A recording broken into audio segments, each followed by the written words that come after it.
სოფლიოში არაერთი საოცრად ლამაზი ადგილი არსებობს, სადაც მოგზაურობა ბევრი სოცნებაა, მაგრამ ცოტამ თუ იცის, რომ საქართველოშიც იმალება არანაკლებ შთამბეჭდავი და ჯადოსნური ადგილები. ერთ-ერთი ასეთი ადგილი აბუდელაურის ფერადი ტბებია. მდებარეობს ხევსურეთში, მდინარე აბუდელაურის ხეობის თავში, ზღვის დონიდან 2812 მეტრზე. აბუდელაურის ტბები მოიცავს სამ ტბას: მწვანე ტბა, ლურჯი ტბა და თეთრი ტბა. მწვანე და ლურჯი ტბები თითქმის გვერდ-გვერდ მდებარეობს, ხოლო თეთრი ტბა ცოტა მოშორებით, ჭაუხის მასივის ძირში მდებარეობს და შედარებით უფრო რთული მისასვლელი აქვს. აბუდელაურის ტბები სოფელ როშკადან 7 კილომეტრით არის დაშორებული. ეს ყველაზე მოკლე და მარტივი ბილიკია ამ ადგილის მოსანახულებლად. აბუდელაურის ტბების ეს განსაკუთრებული ფერები ერთი შეხედვით ჯადოსნურია, თუმცა სინამდვილეში მათ შეფერილობაზე რამდენიმე ფაქტორი მოქმედებს. თეთრი ტბა კარბონატებს შეიცავს, რომლებიც ტემპერატურის მატების დროს იხსნება და წყალს თეთრ შეფერილობას აძლევს, ხოლო ლურჯი და მწვანე ტბების ფერები მყინვართანაა დაკავშირებული, რომელიც მუდმივად კაწრავს ქანებს. ნაკაწრი კი ტბების წყალში ჩადის.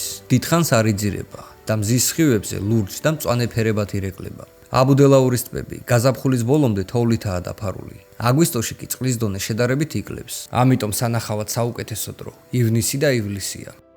მეგობრებო, გთავაზობთ სარეკლამო სივრცეს ჩვენს ვიდეოებში. გამოიწერე არხი და დაელოდე შემდეგ ვიდეოს.